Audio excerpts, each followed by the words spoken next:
Voltamos com a notícia de frente, eu ia falar o Tribuna dessa quinta-feira, a notícia de frente. Gente, vamos falar agora que o governo federal reforça parceria com Mato Grosso e vai enviar 10 milhões para o combate aos incêndios florestais. A gente tem aí uma entrevista, na verdade, uma sonora, né? Um áudio do ministro. Vamos colocar. O nosso secretário da Defesa Civil se deslocou de Mato Grosso do Sul para Mato Grosso. Em conjunto com a Defesa Civil de Mato Grosso, nós elaboramos um plano de trabalho que já foi aceito e nós já estamos liberando recursos em menos de 24 horas. Né? Então, eu acho que houve da nossa parte, eu afirmo que houve da parte do governo, né, todo o trabalho para dar celeridade a esse atendimento. Nós estamos falando de 10 milhões e 100 mil reais inicialmente. No primeiro plano de trabalho, o governo já aportou alguma coisa como 20 milhões de trabalho ao longo dos últimos 30 dias. Né? E é evidente que isso é um reforço dentro de um plano de trabalho apresentado pelo Estado.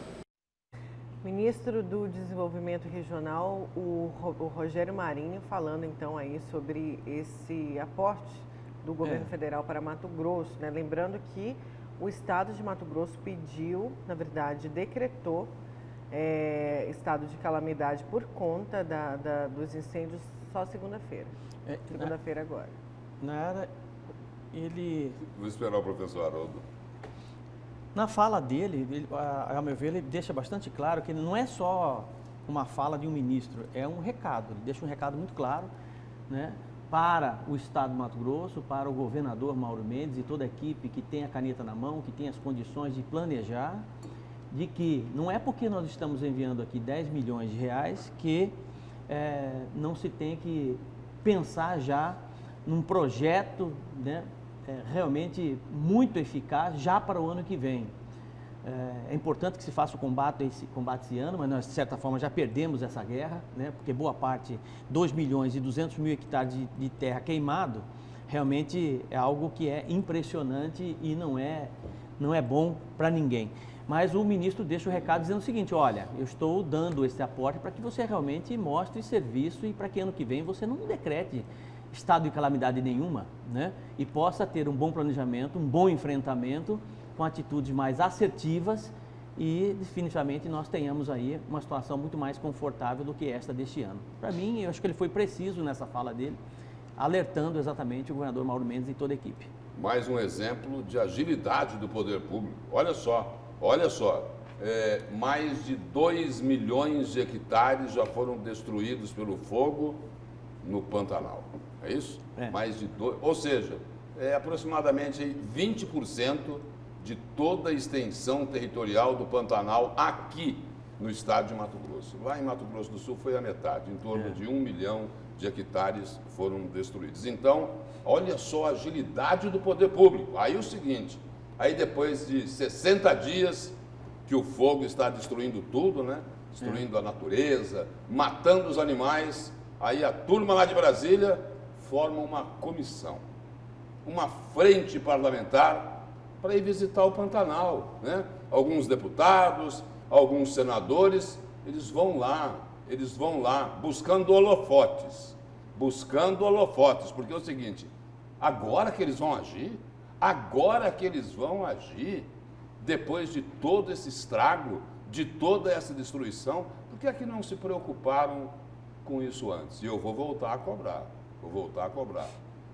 Tem incêndio criminoso aí? Tem incêndio criminoso. Quem é que vai ser enquadrado? Vai ter multa? Vai ter prisão? Né? Quem são esses criminosos? Não vão divulgar isso? Não vão mostrar os criminosos? Não vão dizer quanto é que vai ser arrecadado? Não vão dizer se receberam ou não a multa? Para onde se foi? Receberem, para onde é que vai esse dinheiro? Vai utilizar na prevenção ou vai esperar o ministro vir lá e puxar a orelha da turma aqui?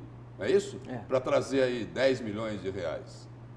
Então é o seguinte, o fato é o seguinte, todo ano é a mesma coisa. Esse ano é diferente, porque em função aí de fatores climáticos, o fogo se alastrou muito mais, né? Muito mais, né? A tragédia é grande aí no Pantanal, na Chapada, no Sem Cerrado, em todos os cantos de Mato Grosso. Mas todo ano o poder público fica a reboque nas queimadas, né?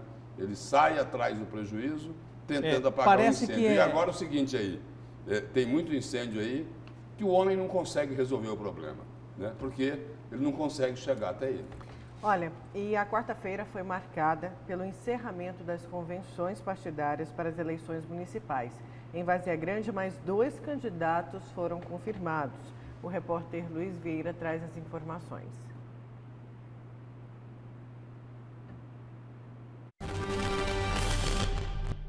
Noite de convenções aqui em Várzea Grande, com candidaturas sendo lançadas para a prefeitura da cidade. Entre elas, foi lançada a candidatura de Flávio Frical pelo PSB, com 13 partidos na aliança, entre eles o PSB, o PROS, PSL, PSC, PRB, Patriota, Solidariedade, DC, PRTB, PDT, PV, Avante e Podemos. Já consolidada, então, esta aliança com o nome de Flávio Frical como candidato a assumir a prefeitura aqui da cidade. É uma realização de um grupo que sonhou com esse momento, é um grupo que acreditou para uma Várzea Grande melhor e chegou a hora da convenção de que realmente os partidos todos unidos, que a gente queria que tivesse 13 partidos, por enquanto já tem 13 partidos e agora é a afirmação desse grupo aí.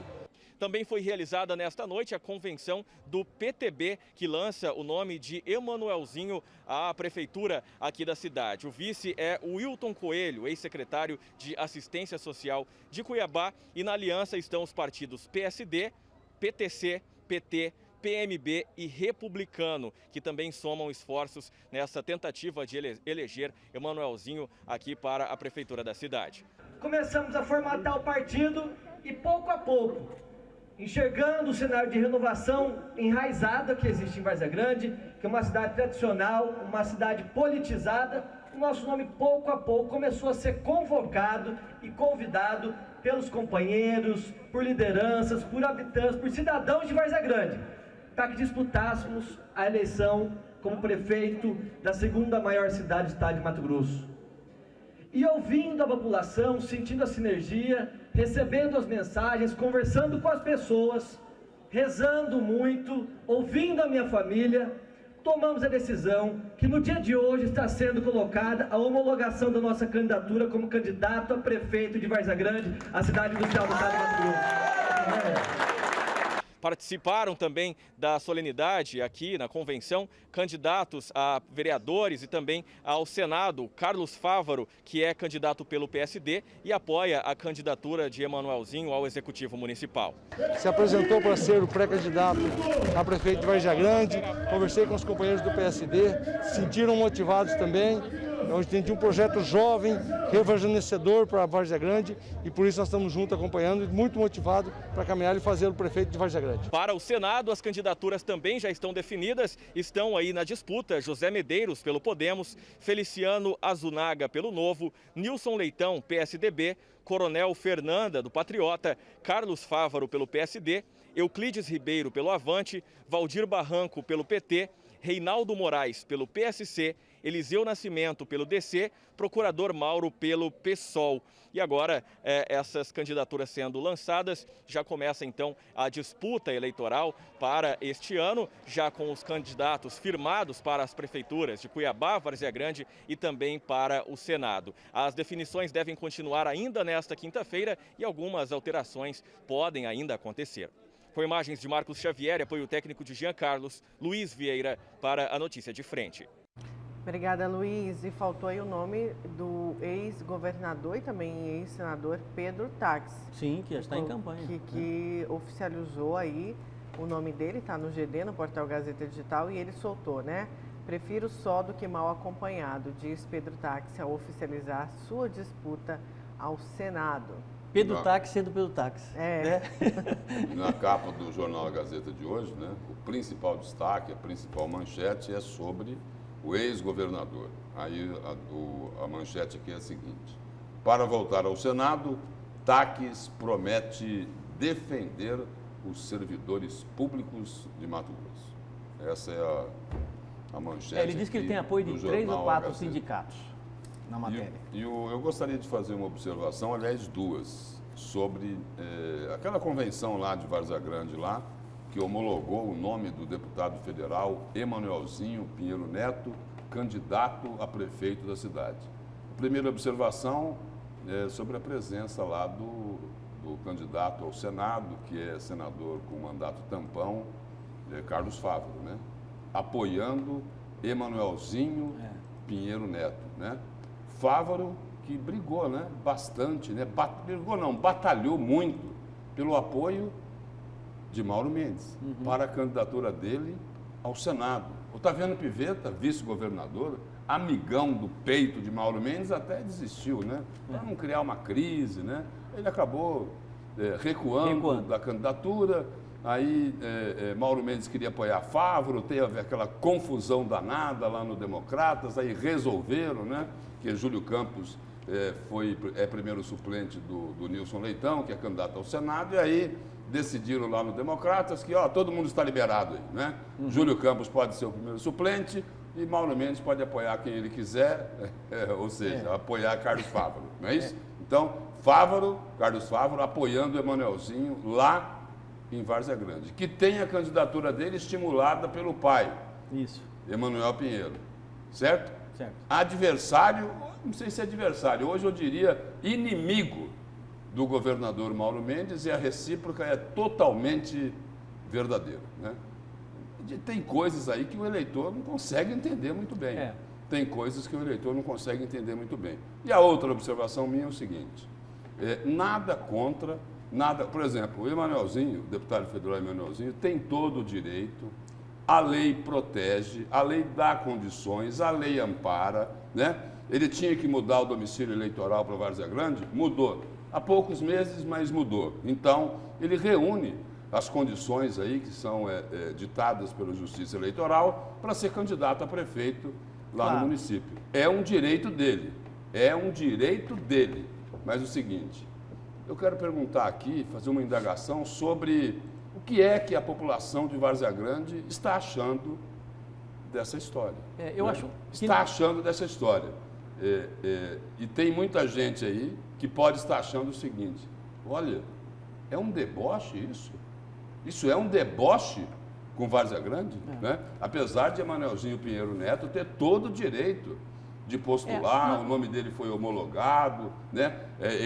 Como eu falei aqui, ele está dentro daquilo que estabelece a Justiça Eleitoral, né?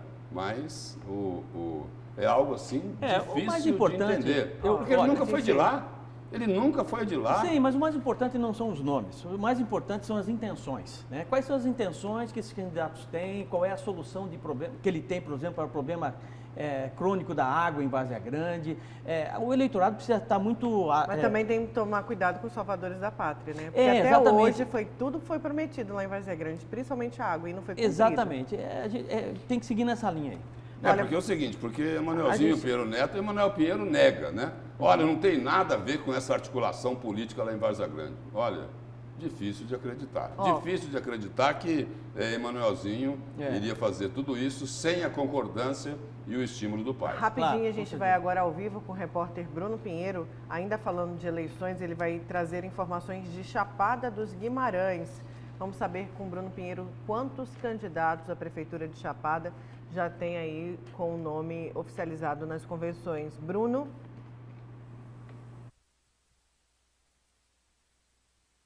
Exatamente. Em Chapada serão 7 candidatos e você vai conhecer agora quem são esses candidatos. O partido,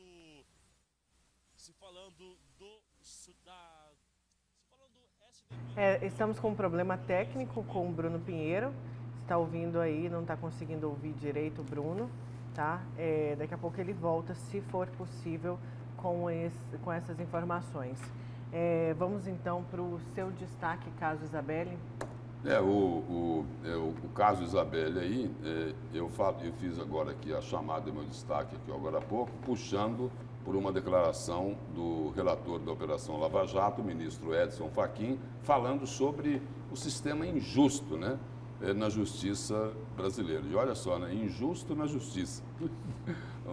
o ministro lá, Edson Fachin, ele disse o seguinte, de que esse sistema é injusto porque os mais ricos, né, os bacanas, os figurões, os poderosos, né, aqueles que têm dinheiro, né, para contratar advogados caríssimos, a justiça ou não chega até eles ou demora muito para chegar, né? E justiça tardia é injustiça. Esse é o ministro Edson Fachin, relator da Operação Lava Jato, que mais uma vez enfrenta uma conspiração. Querem enterrar a Lava Jato. Aí ele falou, olha, mas com o pobre é diferente. Com o pobre, a justiça é ágil, rápida, né? O pobre, ele acaba respondendo pelos crimes que ele cometeu com bastante celeridade. Então, eu estou puxando esse assunto, utilizando como gancho a questão aí do caso Isabelle. Eu vou destacar aqui uma informação que está no jornal A Gazeta de hoje, né? Fala lá sobre CHC, o habeas corpus que foi concedido lá para a jovem adolescente que atirou e matou Isabelle, né? Isabelle Guimarães Ramos. E aí o jornal A Gazeta traz a seguinte reportagem hoje. Soltura teve intervenção de diretoria. Aí diz o seguinte: a apreensão e soltura da adolescente de 15 anos, acusada de homicídio, mudou a rotina na delegacia especializada do adolescente do Complexo Pomeri, em que está instalada a unidade para onde são encaminhados os adolescentes submetidos a medidas socioeducativas. A repercussão do crime, que envolveu 2 jovens de classe alta, moradores de condomínio de luxo, trouxe a cobertura maciça da imprensa sobre o caso. Inclusive, o diretor do Pomeri, atendendo a um pedido da família da acusada, reforçou o policiamento para afastar a imprensa e impedir o acesso ao local. Enquanto que outra adolescente, nós falávamos aqui, o repórter Bruno Pinheiro também mostrou isso, enquanto que outra adolescente, encaminhada para a unidade logo depois, não contou com a mesma proteção a que teria direito, conforme o Estatuto da Criança e do Adolescente. A outra adolescente, como nós já falamos aqui, sim, de uma pessoa humilde, de família pobre, com certeza não morava em nenhuma cobertura milionária, em nenhum condomínio de luxo, não morava num Alphaville, não morava num Florais, não é isso? Então é o seguinte, então o tratamento é diferente, é isso? É aquilo que a gente sempre ouviu, né? A justiça funciona muito, vai para a cadeia o preto e o pobre, né? E aí, para completar o P, né, falam que isso também serve para a prostituta, né? Preto, pobre e prostituta. Aqueles que têm dinheiro, aqueles que são poderosos, né, que podem contratar advogados caríssimos, a justiça dificilmente chega para eles, né? Sim, no programa chega para eles. Lúcio, no programa de ontem, inclusive, em uma outra abordagem que você fez com relação a inúmeras operações que nós tivemos aqui no estado do Mato Grosso, e uma lista longa que você colocou aí, de ex-deputados, de ex-governador, só figurões. Eu lhe perguntei se nesta lista tinha alguém preso. Você foi claro, não tem ninguém preso. Essa é a prova cabal de que realmente a justiça em nosso país é só para essas 3 categorias que você falou. É aqueles que roubaram milhões e milhões. Solto. Estão soltos. Vivendo em São Paulo numa boa. No máximo com uma tornozeleira por um período curtíssimo de tempo. E pronto. Não é isso? Ou estão numa cobertura, ou estão numa mansão, não é isso? Mas o tratamento para o pobre é diferente. Aí é o seguinte, aí eles colocam a estrutura do poder público, que é bancada pelo cidadão. Inclusive, essa estrutura do poder público é bancada pela família daquela jovem que chegou lá algemada pela porta da frente, sem aquela proteção que não deveria ocorrer, Os pais daquela jovem adolescente também contribuem para sustentar esse poder público que ele acaba fazendo coisas que não poderia fazer, Por quê? Porque é que o rico, o filho do rico, a filha do rico, a esposa do rico, né? O marido da ricaça, tem que ter um tratamento privilegiado, diferente do pobre. Por que é que aquela menina pôde entrar pela porta da frente, algemada, sem proteção nenhuma, e os outros pela porta do fundo, protegidos pelo poder público? Pelo poder público. E aí? Ninguém faz nada, fica tudo por isso mesmo. É mais fácil pegar, peguem o artigo 5º da Constituição e apaguem. A Defensoria Pública não vai fazer nada. E aí? Por isso que queriam afastar o promotor do caso. Não é isso? Queriam afastar o promotor do caso. Por quê? Porque ele ia pedir a internação. Não é isso? Então é o seguinte, acho que a Justiça não deveria ter como base, né, o poder econômico, financeiro e político, né, da onde se presta essa assistência jurisdicional, né? O tratamento deveria ser igual, mas aí em casa, né, o telespectador deve estar falando, olha, esse Lúcio está sonhando alto, hein? Né? E alto.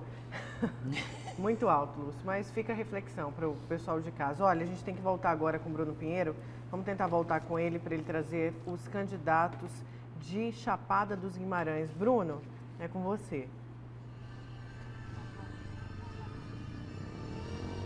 Nayara, são 7 candidatos em Chapada dos Guimarães. SDB é a atual prefeita Thelma Oliveira, é confirmada como essa reeleição. O seu vice ainda não foi confirmado e eles não vão fazer nenhuma coligação. A chapa vai sozinha. Já o outro candidato é o empresário Oswaldo Murad. Ele é candidato do Patriota e também haverá como vice uma esportista, Jane de Jesus. Ele tem 55 anos de idade. O outro nome é a atual vereadora Michele do Banco.